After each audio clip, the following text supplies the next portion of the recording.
We're two sisters with 10 adult kids between us, and we thought parenting would get easier once the kids grew up. We were wrong.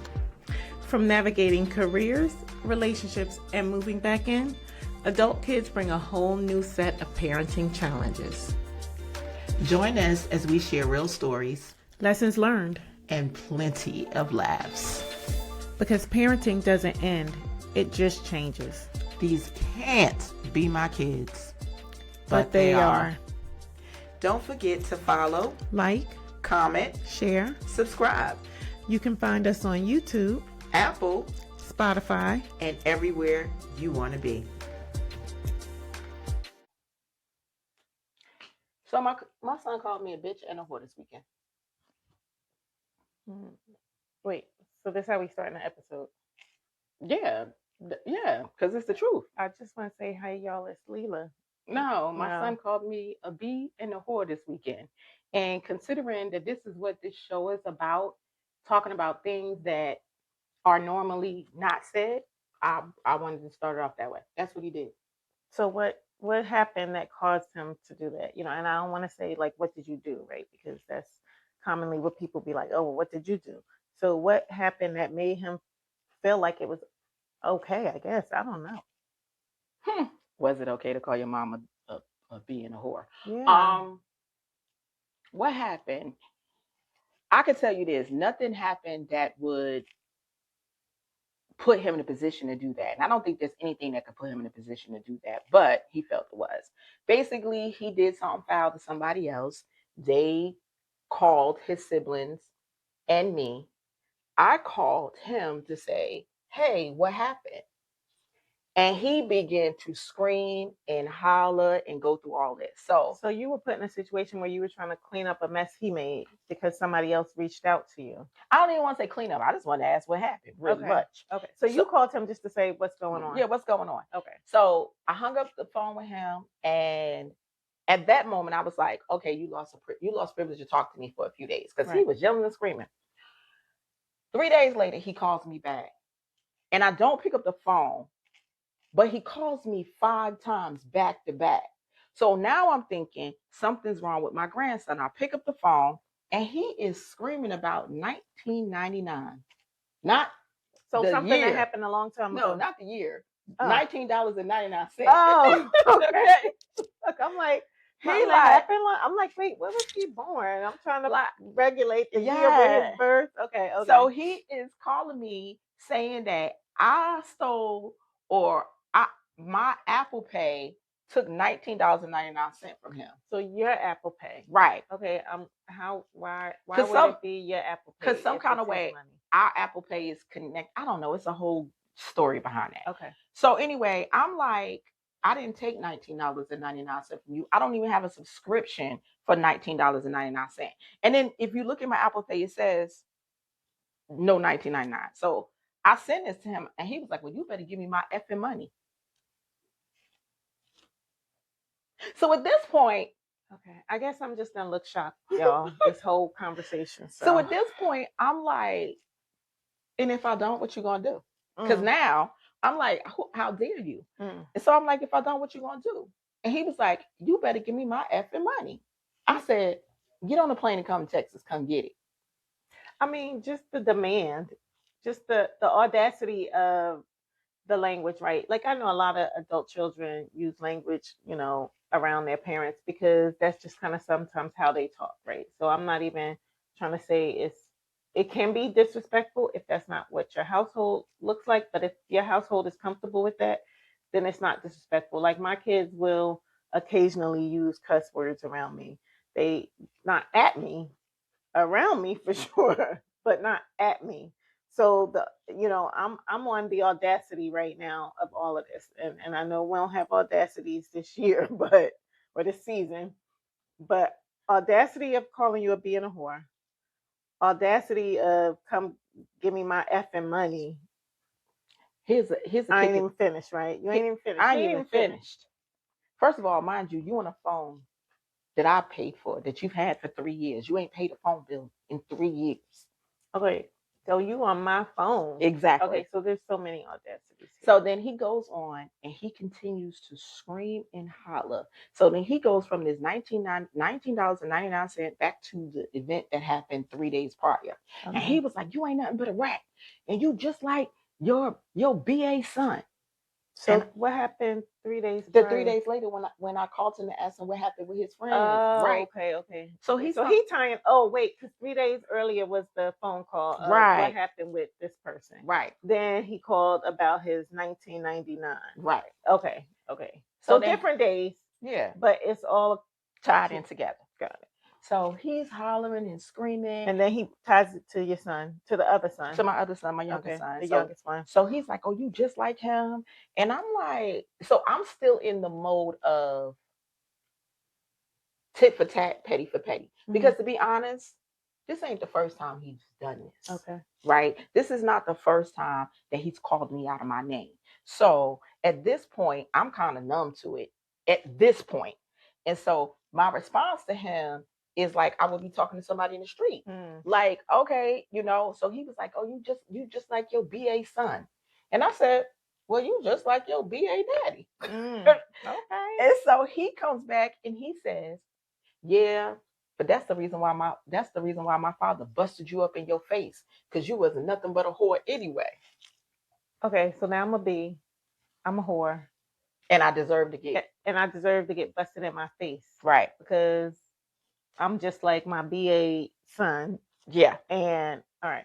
So I'm gonna wait, before you even go on with the story, because I know the story in itself is a lot. It's a lot. We take it a lot right now. How did you initially feel? Like, did you even feel like you was talking to your son, or did you feel like, I mean, because you are his mother.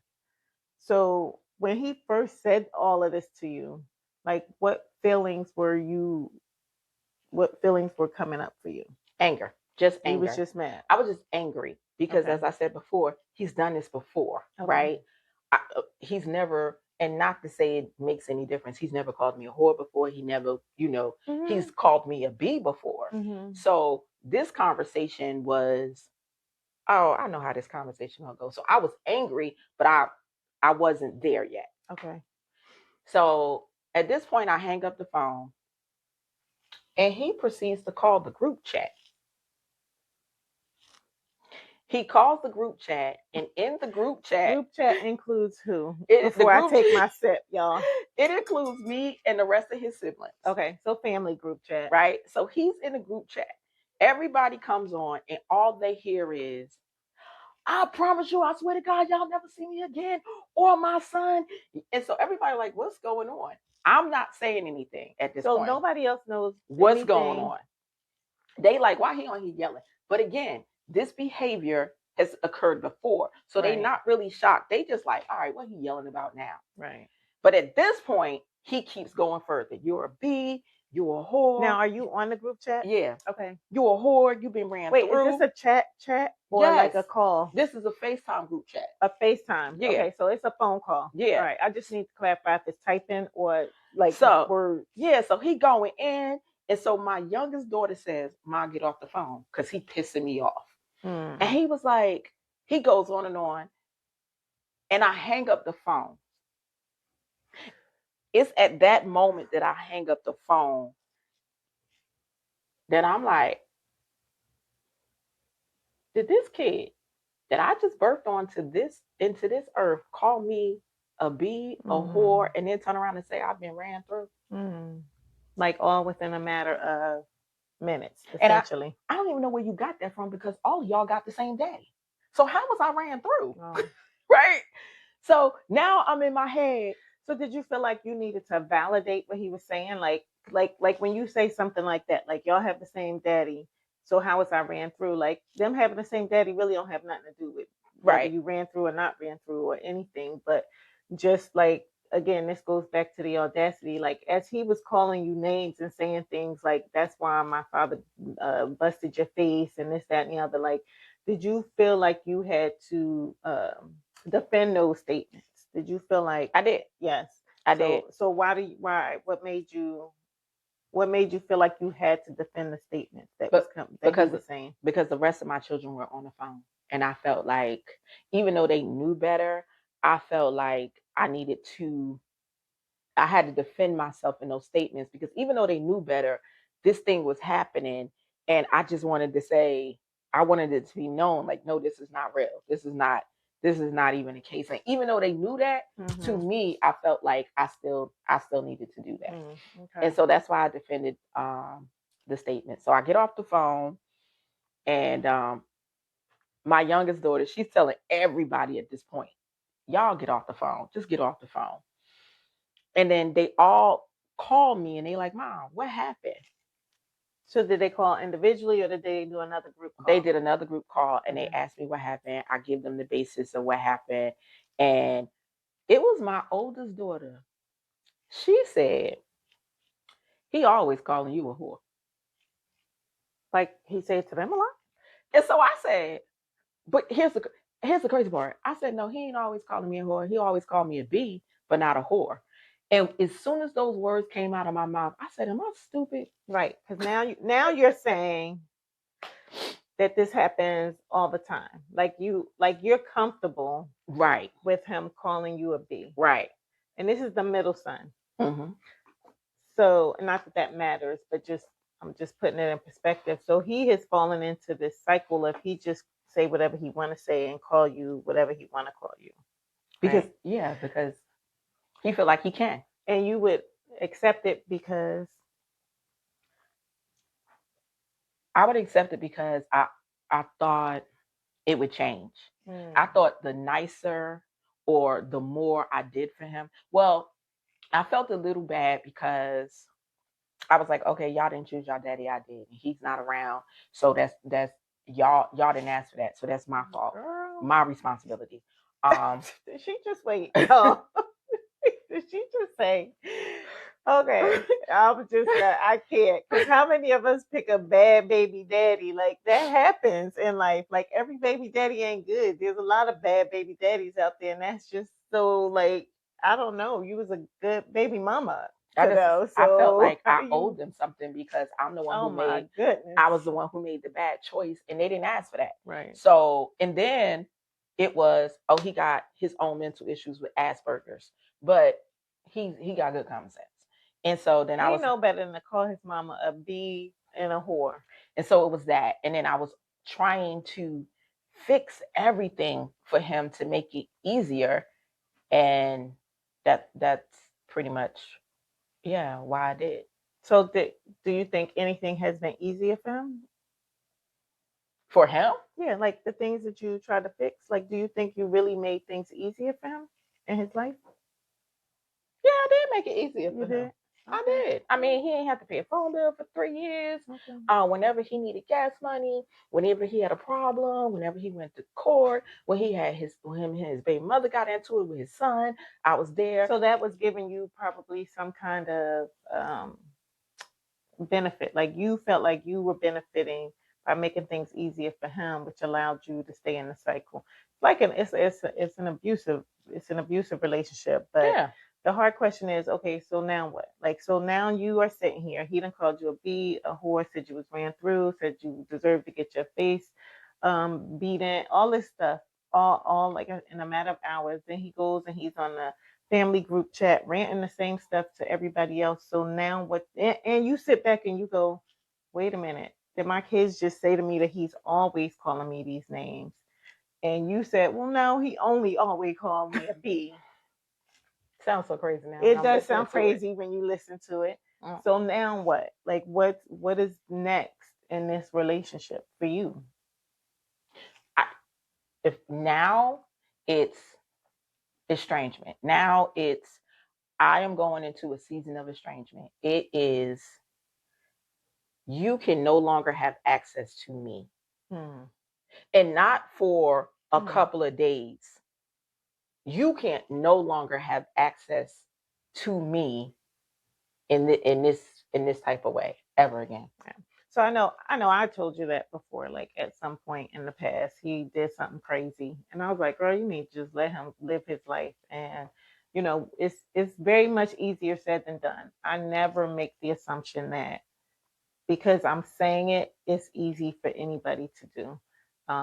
I have 4 kids myself, so I know that every time you separate yourself from that child or even that grandchild, he's the parent of one of your grandchildren. Mm-hmm. So estrangement from him also means estrangement from that grandchild. Yep. Which is a deeper hurt, right? Mm-hmm. And so I never ever thought it was easier, but um, did it make sense to you that that was the right step to take, or did it just kind of feel like you were just in so much pain that you're saying this is where like, is it because of hurt or does it make sense? I guess is the question I'm trying to ask you. Like, does it really make sense that this is the right move to make as it relates to this? Now it does. Because Now it does. when it happened, it was this pain, right? Um, it was the accumulation of the pain. And then when I sat with it, it was, this makes sense. And I guess, and then watching my other children say, half of them was like, oh, we ain't got no faith in her. She ain't gonna do nothing. This gonna continue on. And the other half saying, we don't even know why you looking sad like this. Right. He do this all the time. So hearing that come from them, I had to sit with that. And I was like, wait, what? And so in sitting with that and dealing with the pain, it didn't make sense. Mm-hmm. What's the next thing to do? The next thing to do is this. So, I don't know if you even remember, it's been so many years ago, but I don't know, like I had not a similar situation, but an estrangement, right? Mm-hmm. With my oldest, who has my grandchild. Like, me and her got into a big old disagreement. I don't even remember what it was about. She probably don't remember what it was about. It's been so many years ago. But we got into some disagreement. And I remember I was telling you a story because I was like talking about how back then I was like telling her she couldn't take her son with her. I was like, you could get out of here and never talk to me ever again, but my grandbaby does stay here. And my husband looking at me sideways like, you don't have no power over her kids. Like, you need to, like, you can't tell her what she's gonna do with her kid. And so I don't know how long it was that we didn't speak. I'm gonna say 6 months, maybe at least. She went and she did whatever she did, and I had no contact with her, no contact with my grandson. And it is one of the toughest seasons in life when you are estranged from your adult children. So now that you know what you want to do, what does that look like for you? You said no access, right? And then is there, how is that going to be for you with the grandbaby? Like, is that going to include that grandbaby? Are you thinking you can work around that? I mean, there's other ways, right? There's the other siblings that are involved and they can kind of help collaborate different things. But so no access to you. And do you set a time limit on this? I know I'm asking a lot of questions. I'm sorry, but I'm trying to really understand what's it going to look like, because I know how difficult it is. I do. And so just kind of really, you have to set those boundaries and have that plan in place, or else it's not going to work. Now, it's very different. Now, I will say, when I was estranged from my daughter, like, I was mad at her, but she was the one who was like, I'm not going to deal with you. Mm-hmm. It wasn't me saying I'm not going to deal with her. Like, I would have had that argument with her and moved on and probably continued living in whatever cycle it was that we was living in. Right. But she was like, I'm not talking to my mom. And so she basically cut off ties with me. So it's different when your child is cutting off ties with you because you really have no control over that, right? Right. But you're saying you're going to cut the tie. So how does that look for you in understanding and knowing what the boundaries are in that situation? So the no longer having access is not just with him, but it's also with my grandson. Mm-hmm. I had to come to terms with that because my grandson is always used as a manipulation piece on the board, either by his baby mama or by him. Okay. He knows, like, the easiest way to get back into the family is to call us with something, the baby in the back, right? Got it. So I need to cut off access as much as it hurts with my grandson as well as my son. When he called, he had said that he was cutting off access with all of us anyway, which only lasts for a moment. But for me, what that looked like for me was, one, making that decision, two, turning off that phone. something that I struggled with for so long, because the phone to me was like, access to the grandbaby. not only that, but I never wanted to put him on a crack or push him over the cliff, right? Because I know that phone is his connection to work, his connection to everything, right? And so I was like, oh, I didn't want to turn that off for him, especially in the middle. You ain't think he could go get like a phone at the store, or get like a burner phone, or he can't? Yeah, he'll probably. I mean, at this point, he don't have no choice. No, but I'm just saying, back over the then, past 3 years, you didn't think he could figure out how to have a phone? I did, but I was just like, I did not, because every time something happened, it was always in the midst of him, in the middle of getting a job or doing a job or whatever, and I didn't want to disrupt that for him, right? That was my excuse, right? Because now that I'm saying it out loud, it sounds foolish, okay, right? So one, I cut off the phone. I blocked him from every means of contact, email, social media, every way that he could possibly talk to me or get in contact with me. I blocked him. I also changed all my passwords to all the subscriptions he had. Y'all, I still ain't get no hit up for my subscription order, by the way. I'm looking for somebody to help pay for this. I told everybody, because I told everybody to change passwords and everything. So you're not, it's not even just affecting you. It sounds like it's affecting his siblings as well. Yeah, because what he does is he takes out his anger, and I think it's way beyond anger, but he takes out whatever rage he got going on everybody. Because remember, this started not even with us. Correct. It was somebody else. He met somebody else. Right. And so then it comes down to us. And then he plays that, I'm the middle child, I'm the black sheep, and blah, blah, blah. And then I guess I started to feel guilty about that as well. But so I cut off all access. As far as the time limit, I don't know what that time limit is right now, but I can tell you it's not a couple of days. It's not even a couple of months for me right now, because believe it or not, I'm emotionally exhausted from this kid. I can only imagine. This whole situation got me emotionally exhausted just from listening. I'm emotionally and to think that exhausted. It's been ongoing over and over and over for and over years. And over again. It for just drains years. you. So as you make this decision, right, I'm sure like you wrestle with it. So do you really think that you're making the decision out of clarity and understanding of the situation, or is it just kind of like you mad, you're angry? No, that's why I didn't do anything for the first 24 hours, right? I didn't do anything because I was mad and I was angry. And if I was in the same place he was in, I probably would have drove to where he was. And so I didn't. Gave him a good old, I would have got the... No, girl, we would have been fighting in the street like girl, we would have been fighting in the street. I'd have got the belt out on him. It would have been one of those. Girl, that boy need more than the belt. But I was angry and I was hurt.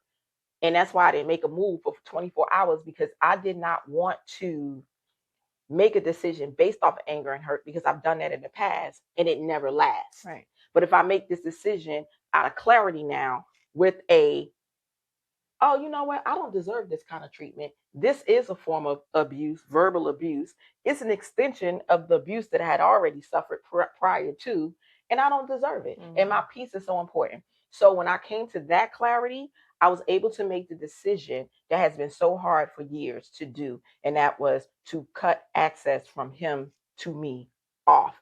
And it was difficult, but it happened. All right, so in the beginning of this episode, when you were talking about the reason that you allowed certain things, right? You felt guilty about their baby daddy, or you wanted to make sure he had this.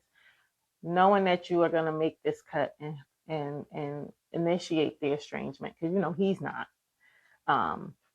Do you feel guilty? I don't know if guilty is the right word. There's a lot of emotions here. There's sadness. There's sadness. There is embarrassment, a little bit of shame, a little bit of it's deeper than guilt. Okay. So there's a lot of emotions there. That is way deeper than guilt. Dive into some of these. So just so y'all know, this is a tough topic for a lot of people. So Sadness, 100%, right? We understand anytime.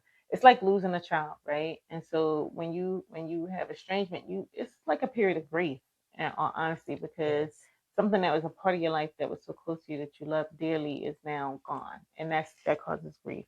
But you also said like embarrassment and shame. What's your embarrassment and shame for?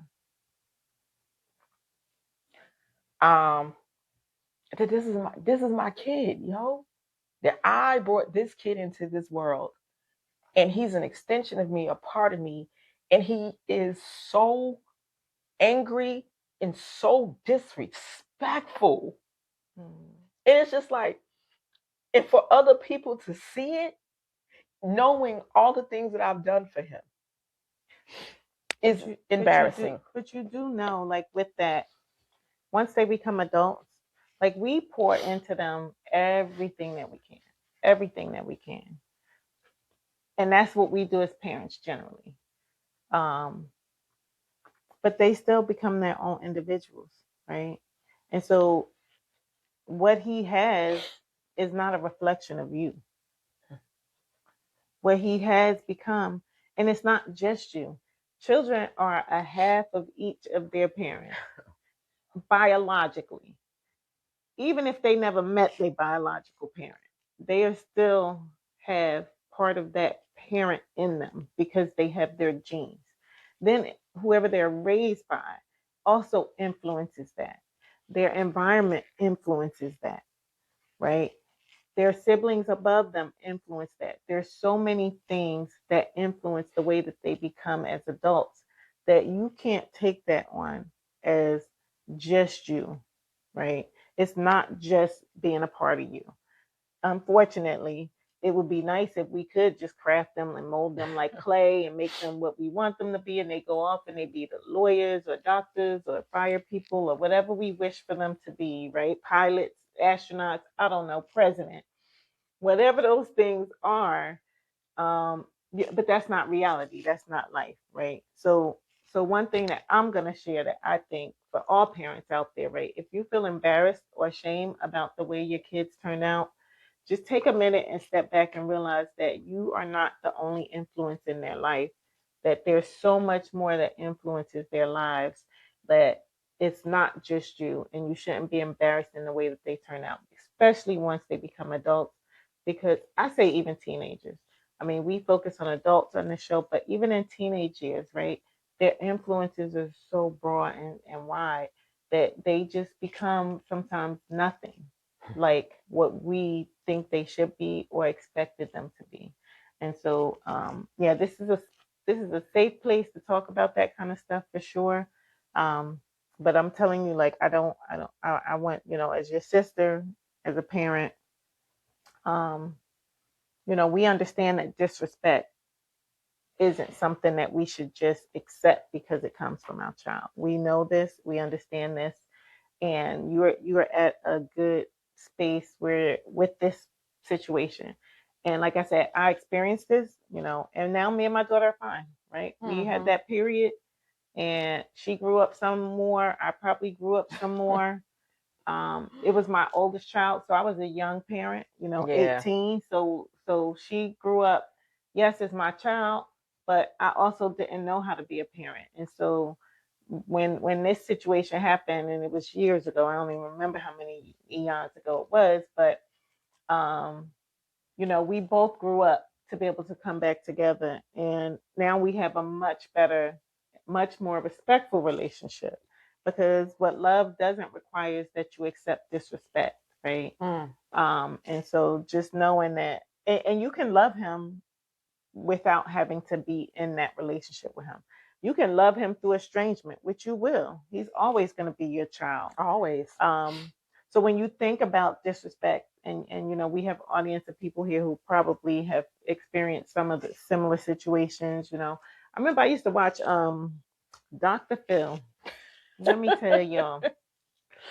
And them like he used to do a lot of like kids coming on with their parents and stuff. And some of these kids, I would be sitting there like, if my child ever talked to me like that, right? Like we watch it, we see it, Yeah. and we have this like very strong oh my goodness, that's just terrible. How dare they?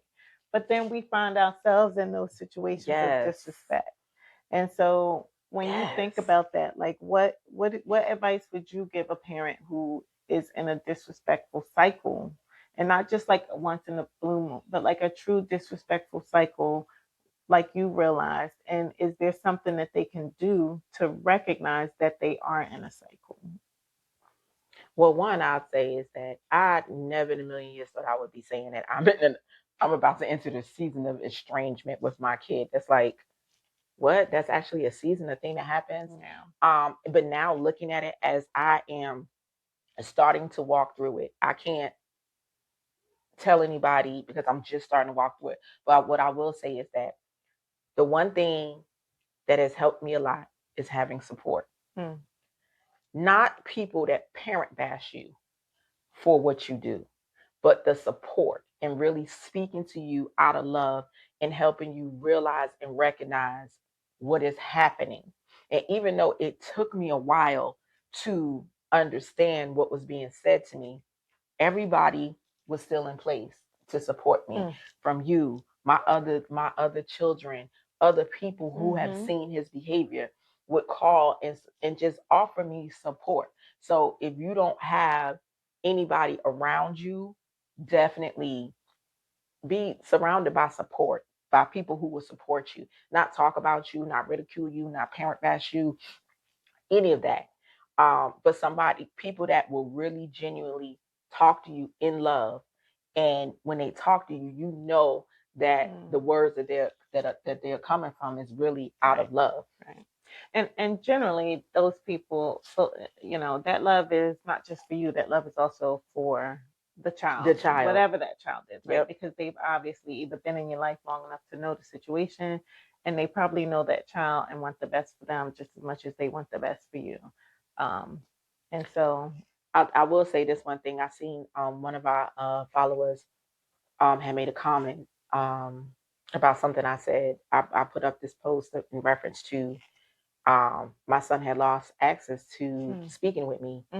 And she was like, sometimes you got to let them go and pray. And I could just tell you, like, the first 48 hours, I couldn't even pray.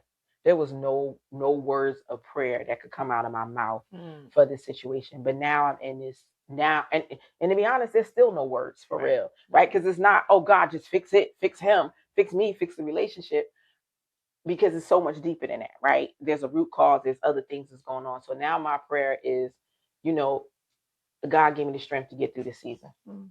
That's all I got right now. Yeah. And I'm sure other people around you are praying for you, praying for him. And so those words will come from others until you have them for yourself. So I don't think that you have to worry about trying to find those right now. It's more about you. So if he saw this episode, like if he listens to the episodes, because I know some of the kids do, what would you want him to hear from you? I love you. I really do, from the bottom of my heart.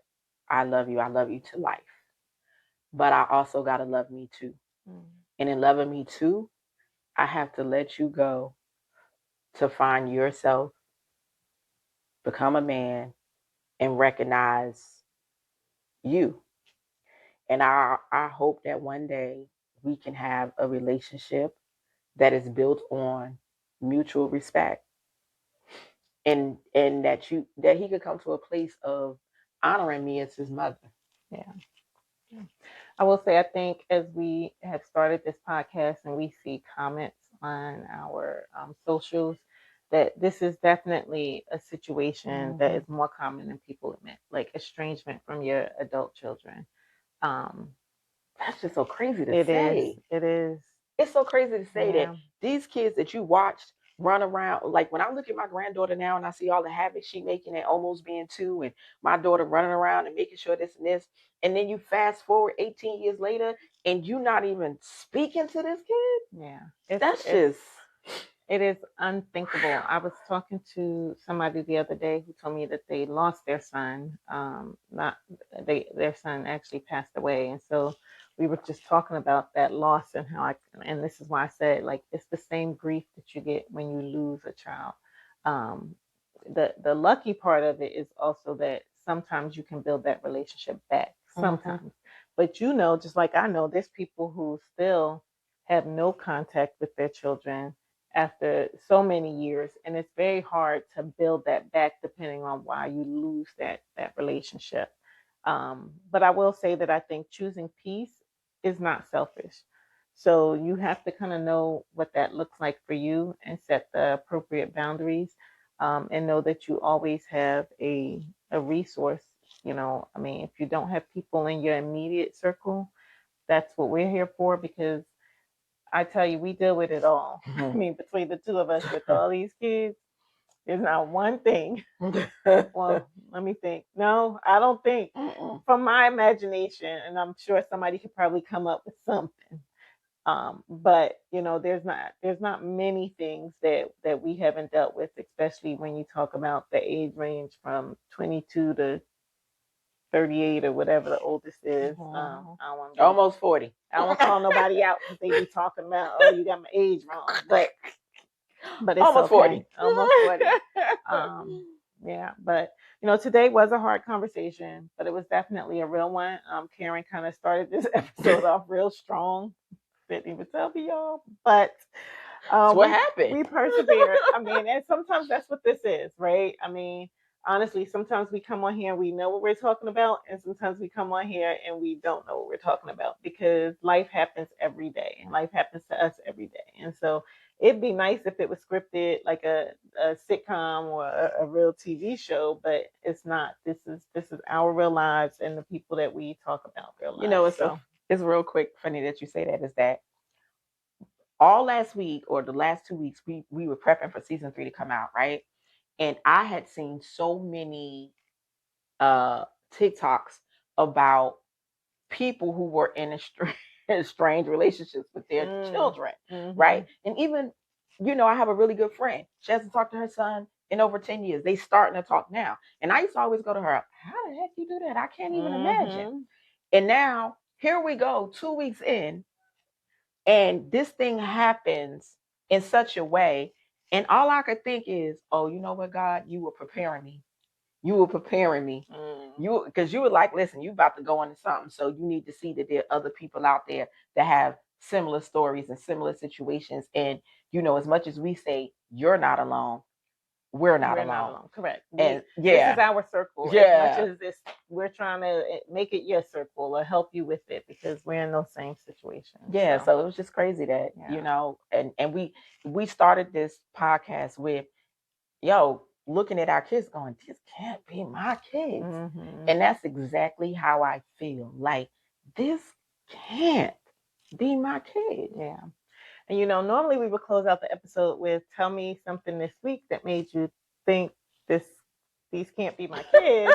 But Karen gave us a whole story of what happened this week for her. So I guess I'll ask myself the question today. What happened this week that made me think that these can't be my kids is, I would probably say it's like my daughter. So she just got a new job. My youngest daughter got a new job. And she came in the house and was like, I don't get paid enough for this, right? And I get it, right? Jobs are hard to come by today. So people get jobs that they can get. And but the part that made me think these can't be my kids was the fact that y'all know I'm in HR. Y'all know this is my role, right? This is what I do every day. And she was like, my manager get paid way more than me just to walk around and tell people what to do. And I was like, well, isn't that what managers are supposed to do? So I say this to her, of course, because I'm like, well, yeah, they're managers. That's what they do. And so she's like, no. He just sits in the office all day and he don't even know how to delegate. And he don't know how to do this and he don't know how to do that. But yet still, then she tells me in the next breath that he tells somebody else to tell her what to do. So I'm like, that's kind of delegating. So I don't know. I was just like, this can't be my child, because if she was my child, she would know from my career that what she's saying is how things are supposed to be. So add a little humor to the end of the episode, because it was real, real heavy. Yeah. But that was my moment this week when I was like, these can't be my kids because my child would probably know this stuff and understand it, but I guess not. So I don't know, y'all. Girl, I don't think they understand what HR is. I don't think don't kids think that. today understand what HR is. She also told me like that they could expect her to be late every day because she was late to her interview, she was late to her orientation, and she's been late to like most of her shifts. So the fact that he want to talk to her about being on time is just ridiculous. No, the thing that got me is she was like, human resources. Isn't it the resources for humans? I'm a human. She's just like, I'm like, girl, like you, like we'll figure out how long this lasts. I don't know. It is. Her aunt did ask her. She said, "So what do you want to do?" Like, cause she's like trying to help her find like a job that maybe she might like. So she's like, "So what do you want to do?" And she was like, "Don't y'all get it? I don't want to work ever at all. Don't you get it? So do we. I know this has been life, so." But well, we want to thank y'all for tuning in to this episode of These Can't Be My Kids. We know this is a heavy one. Please know this probably will not be the last conversation about estrangement. Definitely. Because this is a big thing and we know that it happened. It may not be this full story, but we are going to watch Karen on this journey. So we will hear more about it. And if you have stories similar, please share them. Or any stories about These Can't Be My Kids, whether they don't know how to go to work, don't know how to mow the lawn, don't know how to take their meds, whichever one it is that you want to pick, we are open to all of them. Hit us up on social media. You can find us on TikTok, Instagram, Facebook, and of wherever course, you listen you can listen to us anywhere and watch us. Of course, YouTube, which is our home base. But yeah, we'd love to hear from you. So thank y'all for tuning in to this episode of These Can't Be My Kids. But they are. As the sign says, unfortunately. Have a great day, night, whatever time you listening.